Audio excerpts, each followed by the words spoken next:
Hi guys, it's Mike here for GAK.co.uk. We're having a look at the Fender Custom Shop 66 Jazz Bass. This is an absolute beauty. This has been Journeyman Relict. This is a faded sonic blue, which is a finish you don't see that often, but this is actually going to be a regular kind of production model for them. So what you've got is a select outer body with a nitrocellulose finish, which is done really nicely. Journeyman Relicking is just where it's been, it's made to look as if it's been used professionally and given, like, you know, all the usual dings and bangs and stuff from tour, but it's not as far as like a heavy relic. So what you've got is a very, very nicely played in bass. Same for the neck on this one. It's absolutely beautiful. It's a little bit more than a kind of closet classic because it's that step up. You can see where it's been made to feel and play as if it's been extremely well used professionally. So it's great. You know, it looks great with the sonic blue as well. It's got that whole blue gold vibe going on. What's unusual about this as well, just while we're on the neck, is there's a couple of things. One, you've got the binding on the side, which you'd normally see with block inlays, which is the large square ones, which are usually sort of white pearloid, mother of pearl style, or black ones on a maple fretboard. What's cool about this is it actually has dot inlays with a bound fretboard, which is really quite cool. And they've used an extra dark rosewood finish on this, so you end up with a very rich kind of warm tone to this, which is rather lovely. Cool. Something else you may have noticed as well is the headstock tuners look a little bit like a little bit alien.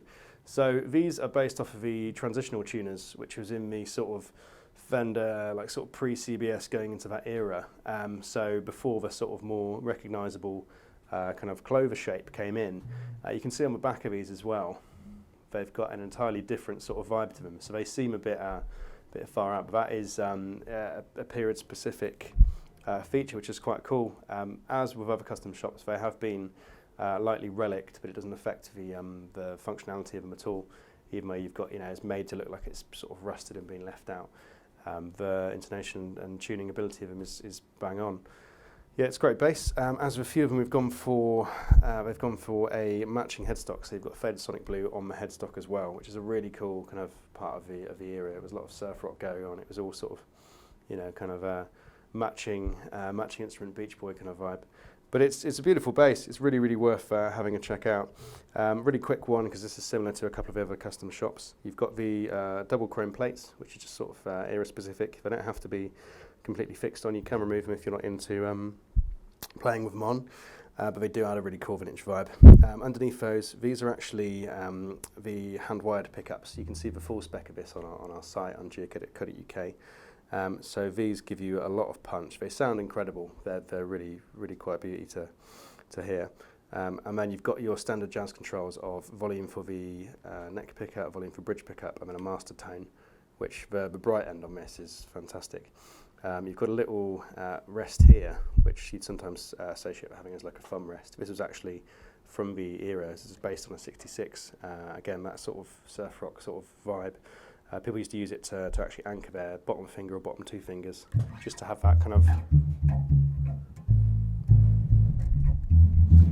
of stability and reference point. So, you know, it's one thing to bear in mind when getting your head around playing one of these, is there's a few little sort of different obstacles and vibes to get used to, or you can remove them. You know, if you went into it, it's your choice really. But they look fantastic. Cool. Well, let's have a little listen to how it sounds. We'll do a couple of different things and just see what we can get out of it.